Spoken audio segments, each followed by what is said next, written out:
y a los que no pudisteis asistir por unas razones y por otras, sed bienvenidos a este que hemos venido a denominar taller sobre psicología positiva y resiliencia. Confío y espero que os esté resultando de interés, porque verdaderamente son dos temas, dos capítulos de la psicología de enorme y palpitante actualidad, y por tanto su tratamiento yo creo que conviene difundirlo y divulgarlo todo lo más posible. Si esto sirve de semilla para que dentro de los asistentes al taller y aquellas personas que puedan estar más o menos relacionados con el tema se motiven para difundirlo, me sentiría verdaderamente halagado. El guión que vamos a desarrollar hoy comporta los siguientes pasos. Hay un primer paso que quiero dar para aquellas personas que no hayan tenido oportunidad de asistir a la primera sesión, y también para aquellas personas que asistieron a la primera sesión, pero que pasados ya los días que han pasado, pues a lo mejor conviene que hagamos una especie de refresco de los datos que habíamos tenido, que habíamos desarrollado en la sesión precedente. De manera que voy a hacer una breve recapitulación de lo fundamental que desarrollamos muy brevemente en la sesión anterior, y os quiero explicar algo que realmente espero que os interese y espero que os resulte de especial interés para todo. A mí me parece que este tipo de sesiones, independientemente de que, de que se puedan aportar aspectos más bien teóricos sobre lo que se está tratando en el taller, hay otro matiz que, a mi modo de ver, de toda la vida, tanto como por haber sido pediatra en activo como por haber sido un catedrático de la Facultad de Psicología, que yo no concebía la posibilidad de que mi asignatura de psicopatología infantil no estuviera acompañada de una consulta y, por tanto, tenía una dimensión práctica. Pues a mí me parece que a todo hay que intentar darle un matiz práctico. Bien, entonces yo os voy a hacer al conjunto general de los asistentes una propuesta que espero que os resulte atractiva y que ya os quiero adelantar. Vamos a ver, hemos elaborado yo le he llamado paquete, entre comillas, de encuestas que forman todas un conjunto y que os explico cuál es la finalidad del mismo. Es un paquete en el que he recogido una encuesta sobre bienestar subjetivo. Fijaos bien lo que estoy hablando, bienestar subjetivo o bienestar personal. Otra encuesta sobre fortalezas, siguiendo el modelo seligmaniano de Seligman total y absolutamente, recogido por Sánchez Hernández y Canales. Y luego otras dos encuestas, una cuantitativa, que puede dar una medida cuantitativa del grado de resiliencia que cada uno podemos tener, y otra que está basada fundamentalmente en una de las propuestas que yo voy a desarrollar hoy sobre el fenómeno de la resiliencia en el ser humano.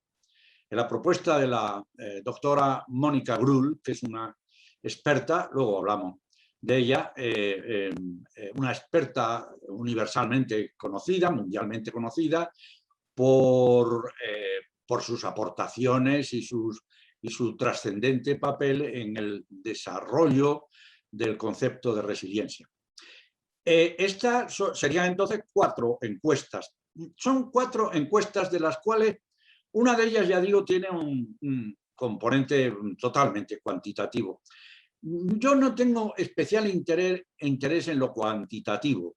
Yo lo que quiero ofrecer a los asistentes al taller es un instrumento para que se haga una autovaloración introspectiva de cuál es su situación a la hora de considerar su propio bienestar personal, cuál es su situación a la hora de valorar cuáles son las fortalezas con las que cuenta, fortalezas que están basadas, ya sabéis, en las virtudes también, la sabiduría, la humildad, la templanza, la justicia, el valor, el coraje, etcétera, de Seligman, pero aquí en esta encuesta, que yo quiero solamente que tenga un carácter de tipo reflexivo, o sea, no de cuantificación, sino de que cada uno de los asistentes al taller reflexionen sobre cuáles son sus fortalezas y, bueno, y de alguna manera, y cuáles pueden ser de las que puede carecer y pueden promocionarse. Y luego está el capítulo referido al tema de la resiliencia, que ya digo que uno de ellos está basado en algo de lo que voy a hablar a continuación y que por tanto va a resultar extraordinariamente sencillo el cumplimentarlo y el reflexionarlo. Me interesa más la reflexión y la reconsideración de todo esto porque de alguna manera resume todo lo que venimos desarrollando y lo que vamos a desarrollar a continuación.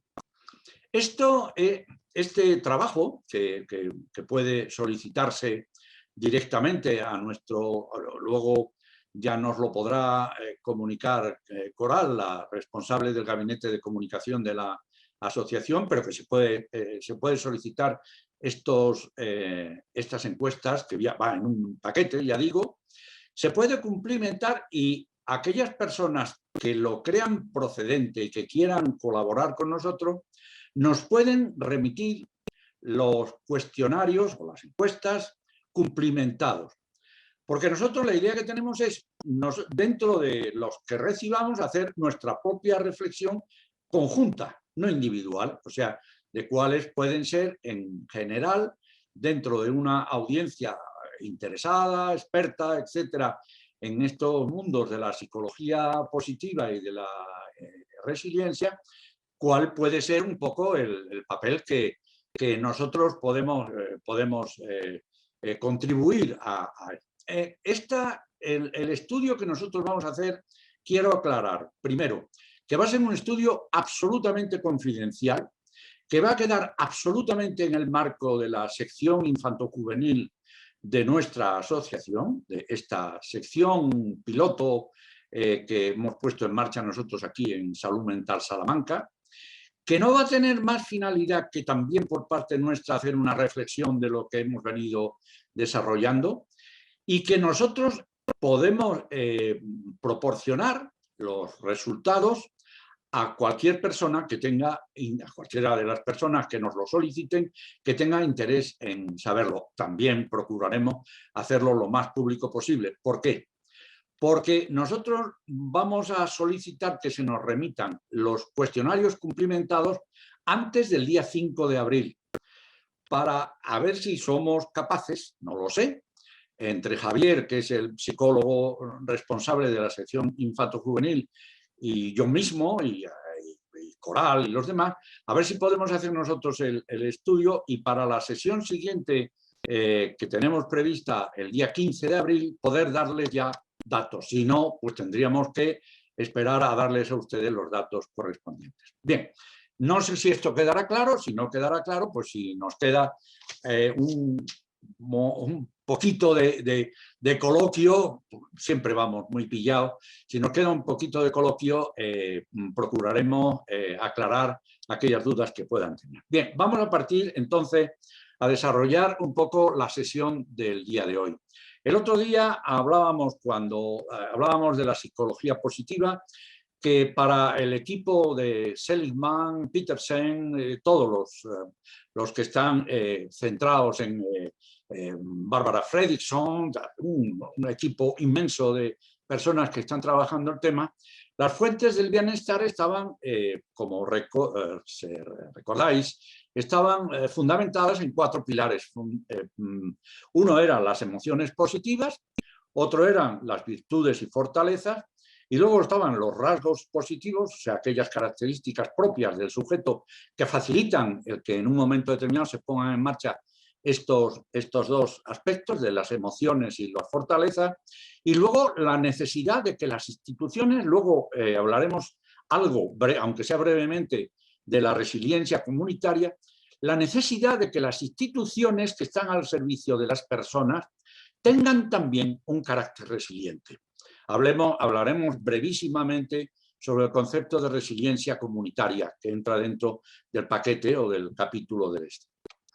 Sobre la base de esto, recordáis que hablábamos de que las emociones, según el modelo que nos había propuesto Barbara Fredrickson, ella había seleccionado de 70 y tantas emociones positivas que en un momento determinado servían un poco de base para poder desarrollar las estrategias de promoción del bienestar personal o de promoción de la salud en aquellos casos de situaciones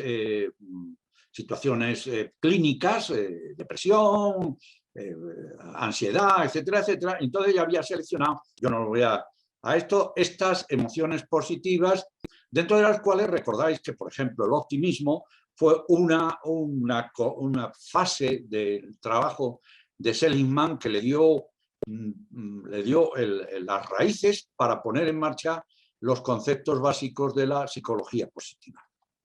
Junto a ello teníamos también otro concepto que habíamos básico dentro de la psicología positiva, que es el concepto de virtudes y fortaleza. Las virtudes, sabiduría, valor, trascendencia, templanza, etc. Y a cada uno de estos, que pudiéramos decir que son elementos culturales, religiosos, que tienen carácter mundial y que ellos recogieron, evidentemente, de religiones, de culturas distintas y demás, corresponden lo que está cada uno en su columna correspondiente a las que se llaman ya fortalezas, que son características psicológicas, personales, que se pueden o no se pueden tener.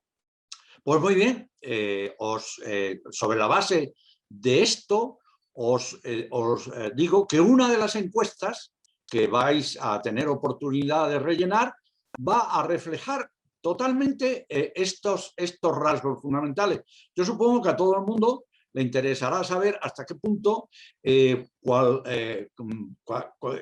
preponderancia hay, pudiéramos decir, dentro de sus características específicas psicológicas, qué preponderancia tiene de si es una persona prudente, o es una persona creativa, es una persona compasiva, o es una persona justa, o es una persona generosa. Esto, de alguna manera, en la encuesta que vais a poder cumplimentar, lo podéis recoger. Bien, vamos a pasar entonces ya directamente a la exposición de lo que en definitiva es la exposición de esta sesión. Yo, claro, el hacer una selección o una de algunas de las propuestas que se nos hacen a nivel del concepto de resiliencia es enormemente complicado porque hay multitud de propuestas que se nos hacen. Entonces me ha costado, he tenido que hacer una selección de aquellas, o de algunas propuestas que me han parecido que son las más fundamentadas por el hecho de que son profesionales que nos han aportado y nos están aportando en el momento presente un enfoque verdaderamente relevante en el campo de la investigación y en el campo de la práctica que vale la pena el recogerlo. Yo entonces he hecho fundamentalmente, he hecho una selección de 4 propuestas sobre las que nos aportan las condiciones o características de la personalidad o de la persona resiliente, 4 de las cuales una de ellas es la que está menos estructurada y por tanto tiene una mayor dificultad de poderla integrar dentro de una estructura, de una situación estructural, pero que no me resisto a proponerla por la relevancia que tiene en el concepto de resiliencia actual. La primera propuesta dentro de este estudio sobre las condiciones o características o atributos o circunstancias que hay alrededor de la resiliencia personal, estamos hablando de la resiliencia individual, es la que nos propone Mónica Grull. Mónica Grull es una autoridad alemana. Ella tiene, hasta tal punto es autoridad, que ha constituido su propio centro de investigación y formación de resiliencia. Pueden ustedes imaginarse hasta qué punto esto es importante. Esta investigadora promociona y prepara a cantidad de expertos, tanto a nivel de la resiliencia individual como de la resiliencia en cualquiera de los campos. La resiliencia de las organizaciones saludables, por ejemplo, de la empresa. O sea, es una experta polifacética dentro de los aspectos que tiene la resiliencia, los estudios que ella aporta sobre la resiliencia individual o la resiliencia personal. Ella tiene aquí en nuestro país publicadas varias, para aquellas personas que puedan estar interesadas en el tema, tiene publicadas en la editorial Salterre varias obras suyas que están traducidas y que son de fácil acceso y en las cuales se pueden recoger perfectamente todo lo que corresponde a su contribución al mundo de la resiliencia personal. Esta autora nos marca algo que es fundamental y es el primer criterio que quiero sustentar. No sé si Mónica Coral me podría correr un poquitín las imágenes del para que pudiera ver toda la pantalla, toda la transparencia, pero bueno, es igual, si no lo vamos viendo. Ella nos plantea que la resiliencia no es un contexto, no es quizá más hacia la derecha, porque entonces ahí me lo pones en el centro total, o arriba, ahí, venga, perfecto. La resiliencia no es un concepto estático. O sea, no es un concepto estático en la medida en que hay en las conductas resilientes hay dos variables. Una variable que es la variable individual y otra variable que es la variable externa. La variable contextual, la variable ambiental. La variable individual, evidentemente, intrínsecamente implica toda una serie de fuerzas o de capacidades interiores, sobre las que vamos a hablar a continuación según el modelo de esta autora, fuerzas interiores que son las que permiten que en el sujeto, al enfrentarse ante la adversidad, sea capaz de superar esas situaciones de adversidad.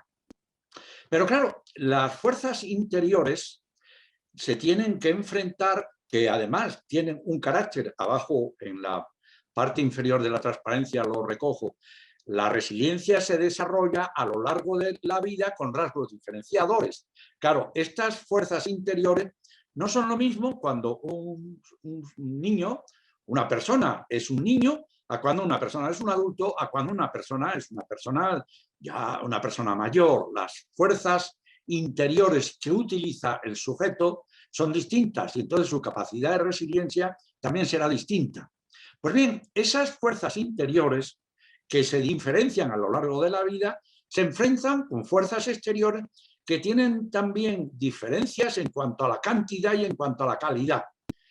Me explico. No es lo mismo una situación traumática derivada de la pérdida de un miembro familiar, por ejemplo, inmediato, el padre, la madre, una hermana, un hermano, el marido, etcétera, que, por ejemplo, suspender un examen o incluso perder un empleo, que tiene una trascendencia fundamental. Pero claro, como vemos, las fuerzas exteriores, o sea, las adversidades tienen también sus variantes cuantitativas y cualitativas. Y esto es lo que Mónica Grull nos ha subrayado y nos pone el acento en ello, porque lo hemos de tener muy en cuenta aquí en este momento en que estamos desarrollando este taller. Pues conviene que se vayan haciendo conciencia de que el concepto de resiliencia no es un concepto estático, es un concepto dinámico y evolutivo. y que está en función, pues, en ocasiones de la edad, en ocasiones de la maduración, en ocasiones de otros muchos factores que no son fáciles de encontrar y que en cada persona tiene su propia característica. Mónica Grull, como ya digo, súper experta en el campo de la resiliencia, en cualquiera de sus áreas, en una obra que tienen ustedes facilidad para adquirir, porque está publicada en la editorial esta Salterre, en el arte de rehacerse, porque las otras publicaciones tienen otras matizaciones de aportaciones de Mónica Grull en esto. Pero en esta obra concretamente nos plantea precisamente el tema de cuáles son los factores personales que condicionan la resiliencia. Esta autora los divide en dos bloques. Uno que sería el bloque de las aptitudes y otro que sería el bloque de las capacidades.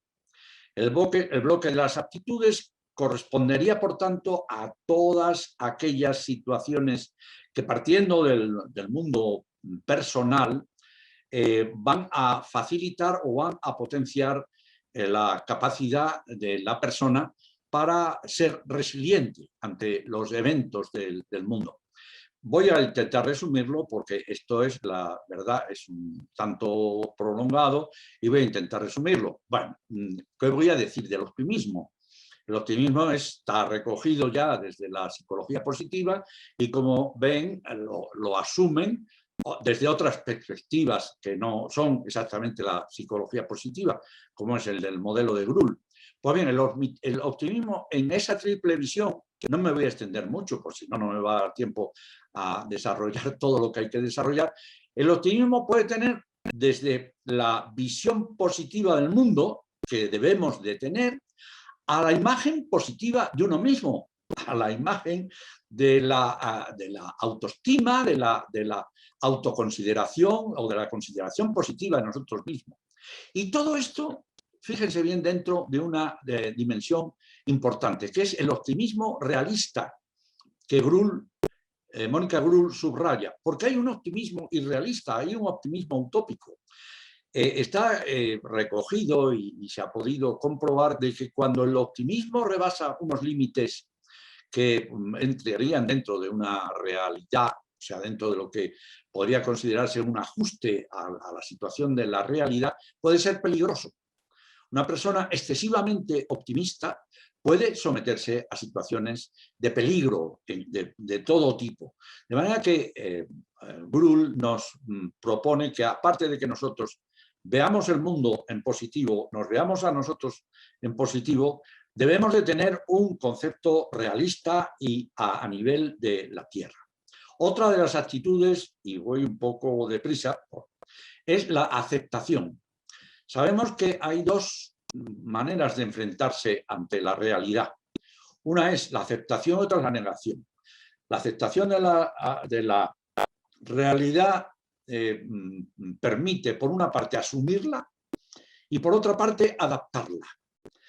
Sin embargo, la negación es negar la evidencia. O sea, en determinados momentos es antirresiliente, pudiéramos decir, el encontrarnos ante una situación de conflicto importante y negar el conflicto. Verdaderamente no tiene ningún sentido. Por tanto, la aceptación es una actitud nuestra, vital, ante el mundo de nuestras adversidades, que se puede resumir en estos tres puntos que nos propone Mónica Grull. Por cierto, hago un inciso. Precisamente es una de las encuestas que vais a tener oportunidad de rellenar tal cual. De manera que os vais a hacer una idea de estas dimensiones tan importantes. Prosigo. Una de ellas, por tanto, al aceptar la realidad, es la capacidad de aguante o la paciencia que podemos desarrollar. Otra de ellas es la aceptación de lo que no puede cambiarse. Siempre lo digo y siempre que desde un punto de vista personal, un punto de vista clínico o en nuestras actividades más o menos de asesoramiento, de orientación o clínica, siempre lo digo, no te estrelles. O sea, cuando algo realmente veas que no vas a ser capaz de asumirle, busca la forma de sortearlo. Si tú te encuentras una pared, intenta buscar una puerta o un portillo. No te empeñes en no cambiar. Y otro aspecto importante es la aceptación de uno mismo. Nos tenemos que aceptar con nuestras virtudes y con nuestros defectos. Virtudes y defectos que tenemos todos y que, por tanto, no pueden ser, cuando nosotros ponemos relevancia en nuestras virtudes, en nuestro perfeccionismo, entramos en una situación en muchas ocasiones de conflicto con el entorno que genera situaciones antirresilientes. Por otra parte, Mónica Grull nos propone la orientación a la búsqueda de soluciones. Es muy importante. Nosotros tenemos que tener una mente, ya recordáis que dentro de la sabiduría, de la virtud sabiduría, una de las fortalezas que nos propone Seligman y Petersen es la mente abierta. Tenemos que tener una mente abierta a la búsqueda de soluciones. Tenemos que buscar soluciones, además, que no sean como una especie de pescadilla que se muerde de la cola, perdóname la expresión, o sea, que no sea más problema del problema que tienes en ella. Hay que buscar soluciones que no sean problemáticas.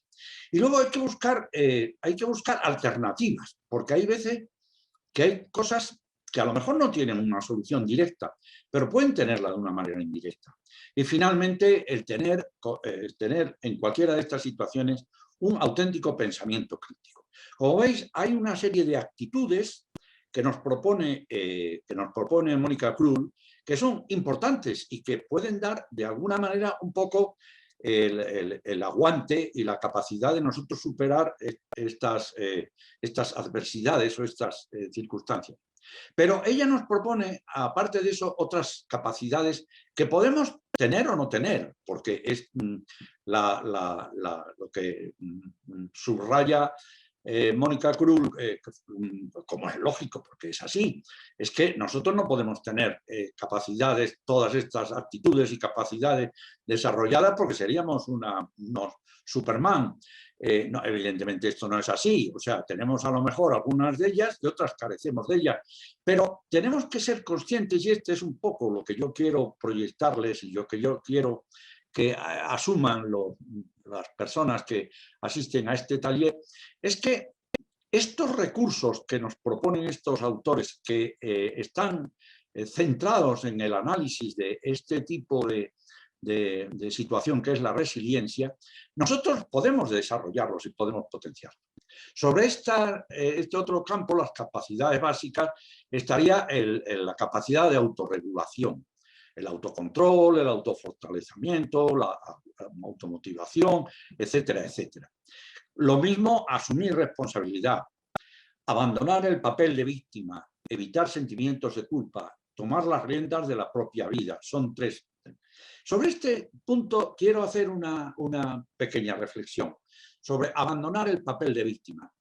Seligman, en sus obras, en algunas de sus obras, nos subraya y pone de manifiesto que en la sociedad americana hay una serie de defectos que ellos han detectado y que obstaculizan mucho la posibilidad de poner en marcha estrategias de psicología positiva. Él cita, y lo cita textualmente en sus escritos, tres problemas que hay en la sociedad americana. Ustedes verán si la tenemos también en la sociedad occidental, en la sociedad europea e incluso en la sociedad española. Él dice que hay tres situaciones. Una es la confrontación que en este momento existe en la sociedad actual entre el yo y el nosotros. Para él dice que hay en la sociedad occidental, evidentemente la americana es occidental, hay un predominio del yo sobre el nosotros. Hay una especie de egocentrismo, hay una especie de mira hacia uno mismo, un tanto hedonista, como que realmente el concepto de solidaridad, el concepto de corresponsabilidad a nivel social, a nivel comunitario, a nivel... parece como que está sufriendo una cierta crisis. Así nos lo dice Seligman en la sociedad americana. Pero por otra parte hay otro tema, que es lo que él llama la autoestima paradójica, y que entraría un poco dentro de lo que ellos han estudiado sobre el tema de la gratitud, y probablemente por ahí es de donde se caen ellos. ¿A qué se llama autoestima paradójica? Pues la autoestima paradójica es simplemente aquella actitud de la persona que piensa que él tiene derecho a todo lo que tiene en la vida. O sea, que lo que tiene en la vida le viene por sus propios méritos, y que nada de contar con lo que puedan haber contribuido los demás, no, lo mío es... A eso le llama él la autoestima paradójica. ¿Por qué? Porque va acompañada de una ausencia de sentimiento de gratitud. La gratitud es importante que tengamos, no solamente desde un concepto religioso, sino desde un concepto trascendente, personal, humano, a la gratitud, al poder vivir, al poder disfrutar de la vida y tal. Eso realmente es lo que enfrenta. Y por último, él subraya, que por eso es por lo que digo esto, el papel de víctima que tiene la sociedad americana. O sea, la sociedad americana se considera una víctima y que, por tanto, con todos los derechos del mundo. Tenemos derechos a todo, el derecho a la mejor educación, a la mejor sanidad, a que se nos trate... O sea, adoptamos en muchas ocasiones el papel de víctima. Esto que Grull subraya a la hora de asumir responsabilidad es abandonar ese potencial papel de víctima. Luego tenemos otro aspecto fundamental dentro del mundo de las capacidades, que es estructurar nuestras propias relaciones. Las redes de apoyo son capitales. La probabilidad de desarrollar una conducta resiliente sin que nos apoyemos en personas de nuestro entorno que nos puedan facilitar de alguna manera el desarrollo de los mismos es enormemente complicado. El apoyo en un familiar, en un amigo o en un hermano, a la hora de poder superar situaciones de adversidad o de traumatismo de un tipo o de otro, es capital y fundamental. Es un elemento que nunca debemos olvidar. Lo mismo la empatía, o sea, esa capacidad de poder simpatizar con todo nuestro entorno y poder desarrollar una actitud de amabilidad y de cariño, por decirlo de alguna manera, respecto al medio exterior. La flexibilidad social, evidentemente, y la vinculación y el compromiso propio, compromiso individual, y el compromiso colectivo, el compromiso con nuestro propósito fundamental a lo largo de la vida dentro de un contexto social. Finalmente, hay una capacidad para esta autora, que es el configurar el futuro, que es importantísimo. O sea, no podemos vivir, ya esto lo comentaba Seligman, no podemos vivir anclados al pasado, no podemos vivir anclados al presente, sino que tenemos que vivir con vistas al futuro. Todo aquello que Víctor Frank nos indicaba, de que el futuro, la persona que en un momento determinado quiere superar situaciones problemáticas de tipo clínico, del tipo que sea, tiene que tener una proyección futura, está recogido aquí en el concepto este que nos plantea Mónica Grull: configurar, anticiparnos, orientarnos hacia metas, hacia incluso lo que ella dice, hacia sueños vitales, hacia objetivos que pueden considerarse hasta utópicos u oníricos. Esta es la segunda propuesta que les quiero hacer. Y para mí realmente es verdaderamente sorprendente. Y les voy a explicar a ustedes por qué. No sé si ustedes conocerán la figura del profesor Carrobles, de José Antonio Carrobles, un profesor catedrático de la Universidad Autónoma de Madrid, que ha sido muy relevante a la hora de académicamente y universitariamente representar una figura en el siglo XX dentro de las figuras españolas más importantes, de la altura de un Mariano Yela o de un José Luis Pinillo, de figuras de estas que en el siglo XX eran figuras trascendentes dentro del mundo de la psicología. Pues una de ellas es José Antonio Carroble. Es curioso porque José Antonio Carrobles tiene un matiz vital que ya les comentaba yo en la sesión anterior, que corresponde o se corresponde con el matiz propio de las personas que aportan mucho en el campo de la ciencia y en este caso concreto en el campo de la ciencia psicológica. Carrobles es una persona y es típicamente resiliente porque nace después de la Guerra Civil Española, nace en una familia de recursos económicos y de recursos culturales bajos y tiene la desgracia de a sus 4 años fallecer su madre. Con lo cual, él muy tempranamente tiene que adoptar una posición de protagonismo a la hora de subvenir las necesidades mínimas de la familia. Hace de todo, de mecánico, de guardacoches, hace de vendedor de seguros, hace de todo pero muy, muy tempranamente. O sea, evidentemente de vendedor de eso no puede ser de niño, sino a lo largo de su vida. Consigue sacar la licenciatura en psicología con todos los premios extraordinarios de licenciatura, etcétera, y se forma en Inglaterra. Él se forma en psicología clínica fundamentalmente entre Manchester, Oxford y Cambridge.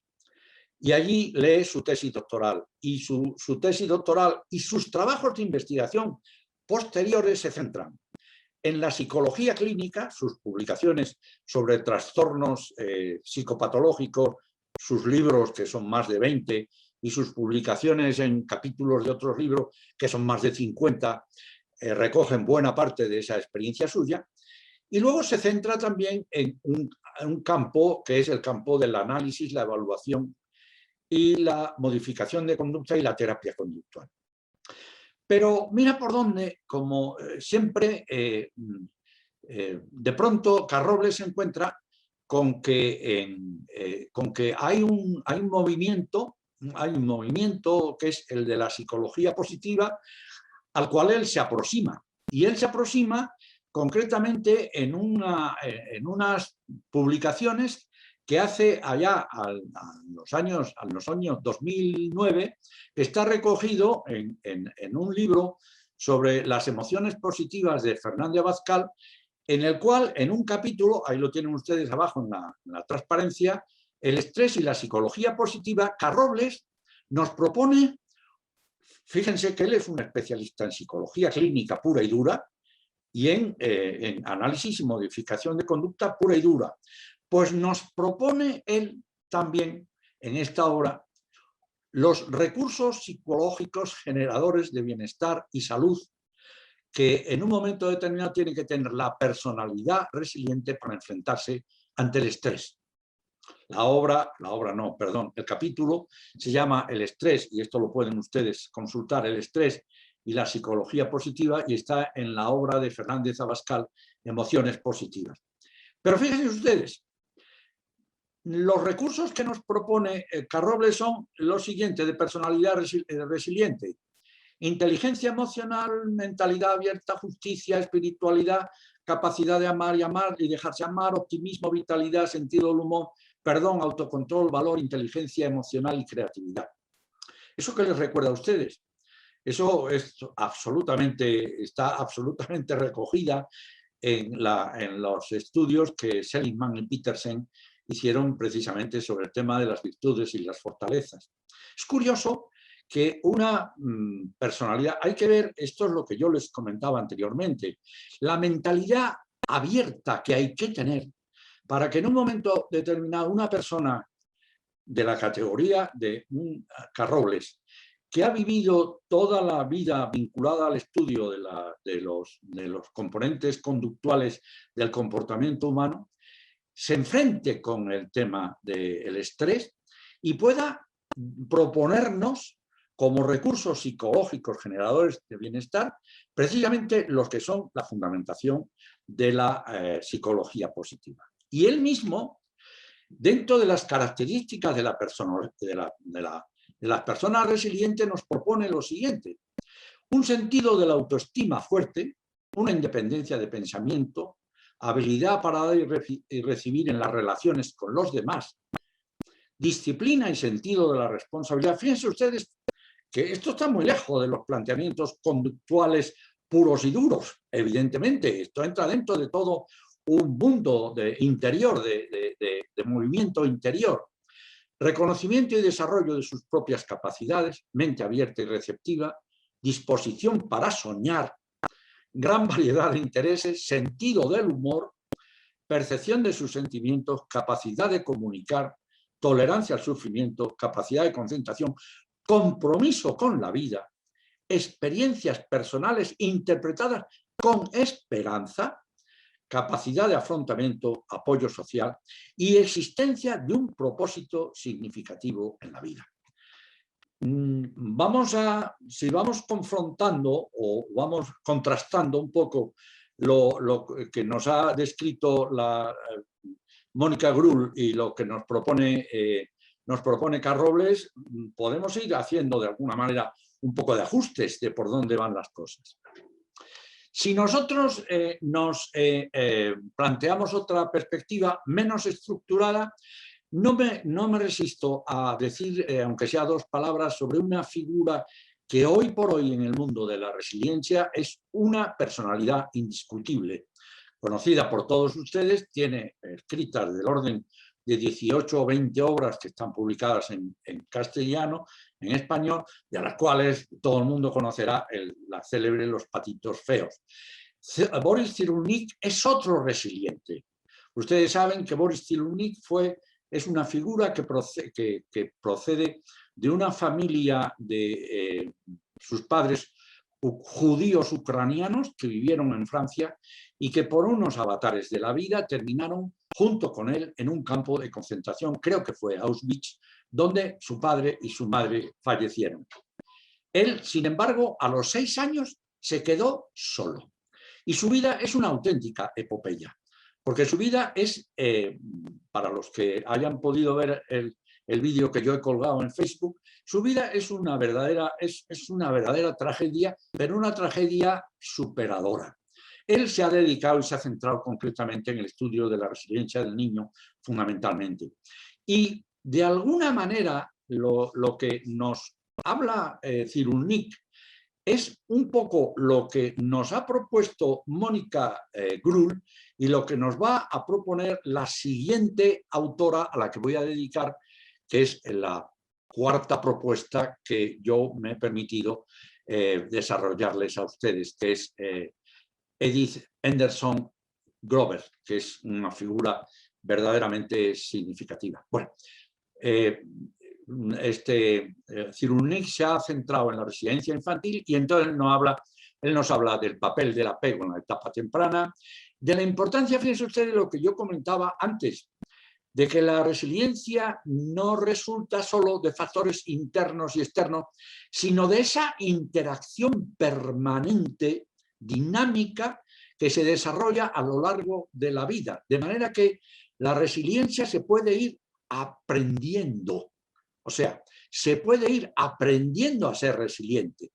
La resiliencia no es algo estático, que es un resultado a un proceso, sino que nosotros podemos ir prácticamente superándonos y encontrándonos cada vez más resilientes. Entonces, en relación con el profesor Cyrulnik, que ya saben ustedes que es profesor de la Universidad de Toulon en Francia y asesor científico del presidente Macron de Francia, pues realmente él nos dice que la resiliencia implica un deber de reconocer y favorecer las capacidades del niño, puesto que él está centrado fundamentalmente en el niño para desarrollarse, y muestra la importancia de la confianza en el propio niño. Pasamos, porque no podemos detenernos más, en otra figura fundamental y trascendente dentro del mundo de la resiliencia, que es Edith Anderson Grothberg. Esta es una autora, voy a leerles a ustedes, ella es profesora adjunta, porque no se me, del Instituto de la Salud Mental de la Universidad George Washington de Washington, D.C., a la vez que ella es codirectora del Departamento de Administración Infantil, Juvenil y Familiar en Salud y Servicios Humanos. Esta autora es curioso porque accede al mundo de la resiliencia de una manera un poco especial. A ella la proponen un día que haga una recesión de una obra sobre resiliencia, allá por los años, la mitad de la década de los 90, ya en los años 95, estamos hablando de hace 15 años. Y esta profesora, que es del ámbito universitario, es una autoridad internacional con libros publicados en cantidad y con aportaciones fundamentales. Bueno, como no puedo extenderme más, vamos a ceñirnos un poco a lo que nos propone ella respecto a las actitudes para superar las adversidades, o sea, para desarrollar potencialidades resilientes. Ella nos habla de tres bloques fundamentales. Uno, el fortalecimiento del ambiente social. Ya lo hablábamos y ya no voy a volver a insistir sobre el tema, puesto que ya lo he dicho anteriormente, el papel de las redes de apoyo social. Es fundamental, es capital que contemos con que podamos contar con las personas que hay alrededor y se pueda contar también, porque el apoyo social se puede obtener y de hecho se obtiene a través de unas estructuras organizativas sociales, como puede ser la escuela, como puede ser cualquier otras instituciones del tipo que sea. Por ejemplo, una escuela buena, óptima, en condiciones, es un factor fundamental. Por ejemplo, organizaciones de tipo deportivo, de tipo cultural, del tipo que sea, pueden ser factores de resiliencia ambiental, o sea, que faciliten la posibilidad. Esto lo apoyan todos, lo apoya Mónica Grull, lo apoya Carrobles, como ven, lo apoya Cyrulnik y lo contrasta también Grothberg. La aceptación incondicional del niño, lo acabábamos de hablar ahora mismo con el planteamiento de la confianza que dice y luego los modelos de imitación. Hay una cosa curiosa que los he recogido, que nos propone Edith Anderson Grothberg, que es a cada uno de estos capítulos la posibilidad de que se haga una serie de planteamientos. Por ejemplo, con respecto al fortalecimiento del ambiente, en el caso concreto este puede ser del niño, pero no tiene por qué ser necesariamente el niño. Se pregunta, se cuestiona, yo tengo, por ejemplo, la persona se puede cuestionar, yo tengo a una o más personas en quien confiar y que me quieren, o una o más personas que me ponen límites, caso concreto del niño o del no tan niño, o una o más personas que me ayudan, o una o más personas que me ayudan, que me alientan a ser independiente, o buenos modelos a imitar. Esto desde un punto de vista del apoyo social y de poco de la imitación. Pero ella habla también, claro, de unos recursos personales que tiene que tener la personalidad resiliente. Y fíjese usted por dónde prácticamente tenemos superponibles en los de los autores que hemos tratado anteriormente. La autoestima, la autonomía o independencia, el autocontrol o autorregulación de Mónica Grull, la empatía, el optimismo, el sentido del humor, la fe o creencia. Es capital el hecho. No tiene por qué verdaderamente, todos podemos ser creyentes o no creyentes, o sea, pero no tiene por qué ser una creencia. Es una creencia en la humanidad, es una creencia en que estamos aquí para algo más que para vernos, para mirarnos a nosotros mismos. Entonces, en este sentido, por los recursos personales, este autor nos propone, yo soy alguien por quien siente afecto, alguien que soy feliz cuando hago algo bueno, que soy respetuoso, que siente empatía por los demás y se preocupa por ellos, que soy optimista, que soy responsable de mis acciones. Y finalmente ella nos propone otro bloque, que son las habilidades sociales, que es la capacidad de manejo de las situaciones o de las situaciones problemas. Y entonces, en este capítulo nos plantea decir, yo puedo hablar sobre cosas que me dan miedo, buscar el modo de resolver mis problemas, ser capaz de controlarme, autorregular, autocontrol, encontrar a alguien a quien recurrir, realizar una tarea hasta finalizarla, encontrar humor en la vida y resolver conflictos. Me van a perdonar que yo en esto haya sido un poco reiterativo, pero es que las figuras, los modelos que les he seleccionado para desarrollar hoy son tan representativos no solamente de un mundo de experiencia personal o de experiencia vital, sino de un mundo académico que creo que son totalmente relevantes y dignas de que yo se las expusiera a ustedes. Vamos a pasar a otro punto que no quiero terminar de desarrollar en esta sesión y que ya lo habíamos planteado anteriormente, pero que verdaderamente nos pareció que encajaba más a nivel en este momento. Y es el capítulo de la resiliencia familiar. Nos hemos ocupado de la resiliencia individual. Y ahora vamos a hablar brevísimamente, puesto que el tiempo se nos echa encima, sobre la resiliencia familiar y comunitaria, familiar ahora en este momento. La familia, hoy por hoy, el modelo o el criterio que más se sustenta es el de que la familia, aparte de ser una unidad funcional, familia funciona, es dinámica, no es estática, tiene toda una serie de rasgos, una serie de componentes dinámicos, es también una estructura sistémica. ¿Qué quiere decir esto? Que se mueve siguiendo la ley general de los sistemas. O sea que en realidad se mueve a través de una serie de intercambios, de interconexiones que hay entre unos miembros y otros que van y que generan toda una serie de movimientos y toda una serie de fuerzas que son las que en definitiva se mueven en la propia familia. Nosotros tenemos recogido, yo esto lo tengo recogido en varias publicaciones, porque a mí me parece que es se lo quiero un poco presentar rapidísimamente, que nos propuso Tomás y Margada sobre el tema de cuál es la familia funcional, como esto es lo que correspondería a lo funcional. Lo disfuncional podríamos decir que es lo contrario o parecido. La familia funcional sería aquella que en el aspecto estructural se marca límites, está jerarquizada, es flexible, tiene autonomía e individualidad, tiene unos aspectos dinámicos de personalidades muy definidas parentales, relación familiar basada en la realidad, equidad afectiva, solidez y límites intergeneracionales. En la interacción social familiar, no refuerzo de comportamientos indeseables, refuerzo de los apropiados, fomento de los intercambios entre miembros, fomento de la reciprocidad a largo plazo y en los hábitos alto nivel de autoestima, comunicación clara, reglas familiares apropiadas, relación abierta con la sociedad, familia con expectativas individuales, conducta interna flexible y amplio repertorio de conducta. ¿Y por qué les he planteado a ustedes esto? Pues muy sencillo, porque la figura que más ha dedicado al estudio más profundamente ha dedicado su vida al estudio de la resiliencia familiar, es Froma Walsh, la tienen ustedes aquí. Froma Walsh es profesora, concretamente de la Universidad de Chicago.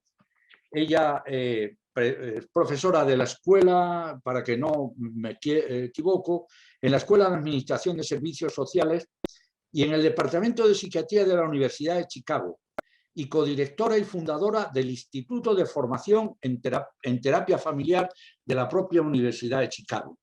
¿Y qué es lo que nos propone? Lo que nos propone como componentes resilientes de la familia. Nos propone, por un lado, que la familia tenga creencias, atribuir sentido a la adversidad, cuando la propia familia como estructura funcional se encuentra ante una adversidad, darle sentido, darle una perspectiva positiva, darle trascendencia, o sea, no quedarse en lo anecdótico, sino luchar por encima de ello. tener unos patrones de organización que están basados en una estructura flexible de normas, reglas, una conexión entre los miembros. Fíjense que lo que estoy de alguna manera saltando hacia atrás a la propuesta que nos hacía Tomás y Margada.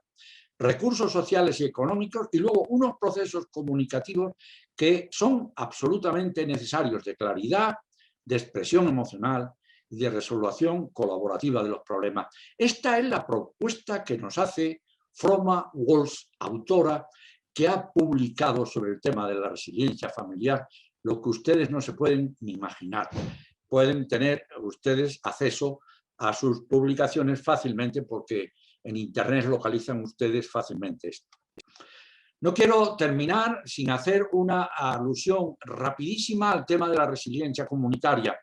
Ven ustedes resiliencia individual o personal, resiliencia familiar, resiliencia comunitaria.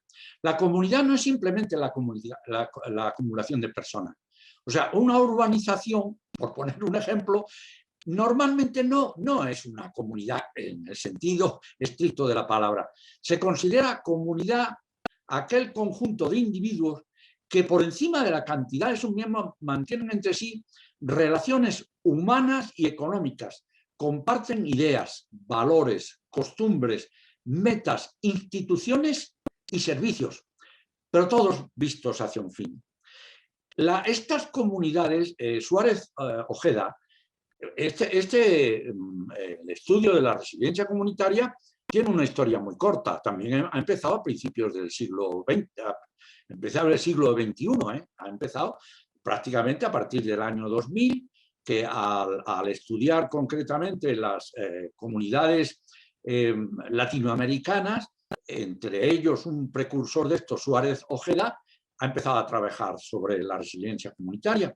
Y la resiliencia comunitaria se refiere, por tanto, a la capacidad del sistema social y de las instituciones para hacer frente a las adversidades de modo que mejoren sus funciones, su estructura y su identidad. O sea, que la resiliencia no es solamente, por ejemplo, esto que estamos asistiendo desgraciadamente de las situaciones que por tsunami, que por las adversidades del tipo que sea, terremotos, corrimientos, problemas del tipo que sea, padecen determinadas comunidades, que realmente es aportarles medios económicos. No, es aportarles medios económicos con vistas a que mejoren sus funciones, su estructura y su identidad. Ahí es donde se centra fundamentalmente la resiliencia en el este. Entonces, ¿cuáles serían los pilares de la resiliencia comunitaria? Por una parte, la estructura social cohesionada. O sea, esa comunidad tiene que estar no como núcleos independientes, no como chalets, por decirlo, y perdónenme, a lo mejor no es muy afortunada la semblanza, pero no como entidades individuales, sino con una estructura perfectamente cohesionada unos con otros. Vivir todos cohesionadamente, con una autoestima colectiva, o sea, que tengan verdaderamente el sentimiento de que ellos forman parte de esa colectividad, y una identidad cultural, unos valores, unas costumbres, unos elementos culturales que comparten. Y luego, junto a ello, amigo, aquí está la otra parte de la balanza, que es la honestidad gubernamental o la honestidad estatal. Es que los gobiernos se rijan por unos criterios de estricta democracia, de estricta sentido de que ellos están al servicio de los demás y no los demás al servicio de ellos. Y otro aspecto curioso que nos plantea Suárez Ojeda es el humor social. Las sociedades tienen que de alguna manera superar esa situación de derrotismo que en un momento determinado pueden provocar las adversidades. Para finalizar mi intervención, hoy les quiero enseñar esta encuesta que nos presentó el CIS, concretamente a principio de mes, que concretamente está desarrollada sobre salud mental en la pandemia. Los directores son el doctor Sandín de la UNED y el doctor Pedreira, un psiquiatra también profesor de la UNED, un gran amigo nuestro, que han hecho un estudio y que yo se lo pongo aquí para que se den cuenta de que la pandemia está haciendo efecto no solamente en la población vulnerable, sino también en la población general.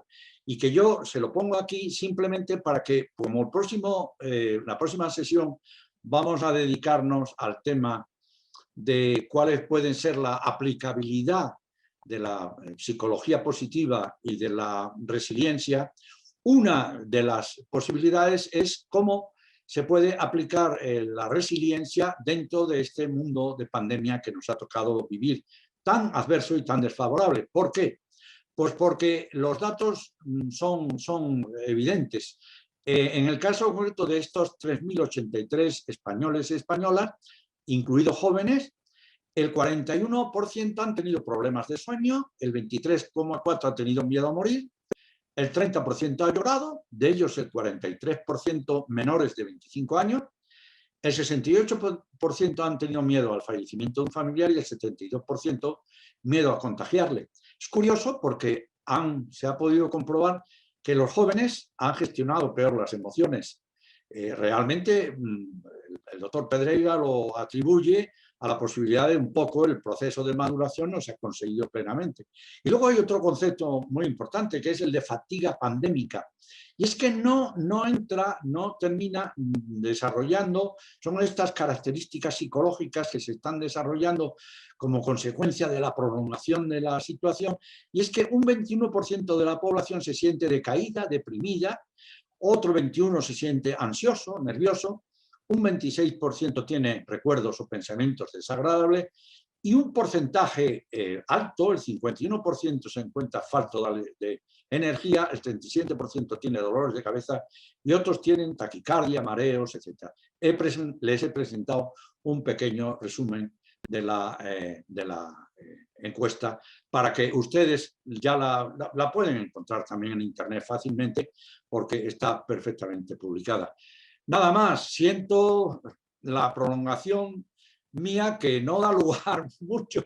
Si en un momento determinado me quieren plantear alguna cuestión o algo, tendríamos, no lo sé, un brevísimo tiempo para poder responder. Si no, no lo sé, a ver si en la próxima sesión puedo dar un margen de posibilidades. Muchas gracias por haberme soportado y muchas gracias por su audiencia y nada más. Coral, ¿podemos? Sí, quería deciros que respecto a las encuestas, los que queréis que se las enviemos, que nos pongáis por el chat el email y así os las podemos hacer llegar. ¿De acuerdo? Por lo demás, pues muchas gracias, Luis, una vez más. Os enviaremos el enlace nuevamente para la tercera sesión y última. Y si tenéis alguna cuestión, lo mismo, les la podéis realizar a través del chat. Dejamos, si quieres, 5 minutillos. Sí. Porque ya varias personas también nos han dejado su email para que le podamos hacer llegar la encuesta. Sí. ¿Puedes abrir a ver si hay alguna? Sí, hay varias, estoy en ello. También preguntaban que si facilitarías el PowerPoint. Bueno, en principio no tengo gran inconveniente, sí, no habría inconveniente. De acuerdo, pues creo que la persona que lo quería era Esperanza Pérez de Afibrosal. Si me facilitas también el email, que lo tengo, vale, sí, acabo de verlo, te lo mando también. Si alguien más lo quisiera, pues nada más es pedirlo.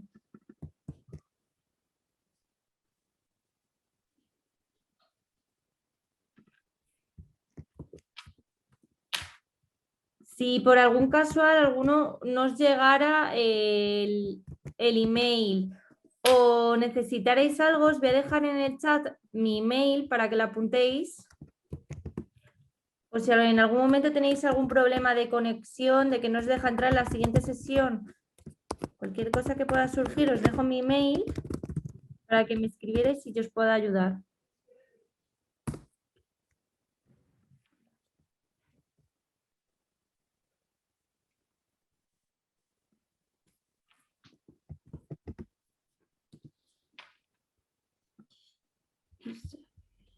A ver.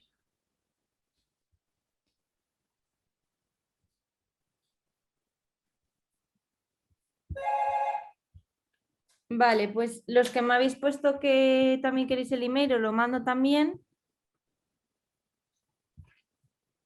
O sea, el PowerPoint, disculpad.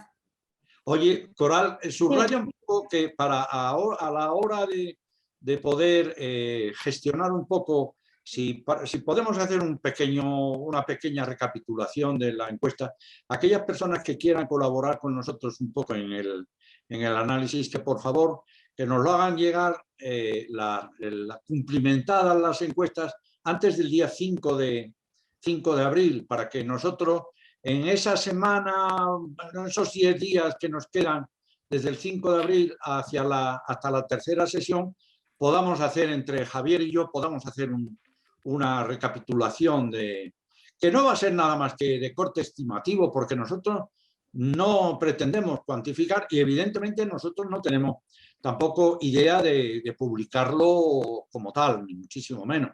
Lo únicamente queremos utilizarlo como un material de trabajo dentro de nuestra experiencia, en el caso concreto de los participantes en el taller, para que ellos se hagan su propia reflexión introspectiva a la vista del y nosotros hacer un poco recapitulación de lo que hemos venido desarrollando.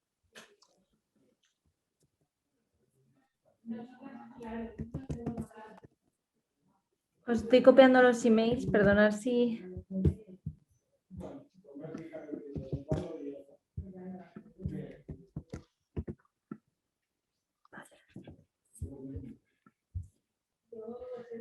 De acuerdo, pues dejamos si queréis un minuto por si alguien más quiere dejarnos el email. La encuesta la voy a enviar por los formularios de Google, hasta que no llevará mucho tiempo responderla. En cualquier caso, Coral, dime. Que quede, o sea, que quede abierto hasta el día 5. Sí, por supuesto. Mandar, claro, o sea que sí. Quiere decir que nos puedan mandar tranquilamente. De acuerdo, pues di un minutillo por si alguien más quiere dejar el email y si no, pues ya cerramos la sesión. Muchas gracias a todos los que habéis participado. Os esperamos el próximo día. Os haré llegar el cartel con el enlace. Y nada, pues nuevamente muchas gracias, Luis. De nada, por Dios. Muchísimas gracias a todos. Bueno, pues por finalizado la webinar de hoy. Muchas gracias. Vale, muchas gracias a todos. Hasta luego. Adiós, adiós. Hasta luego.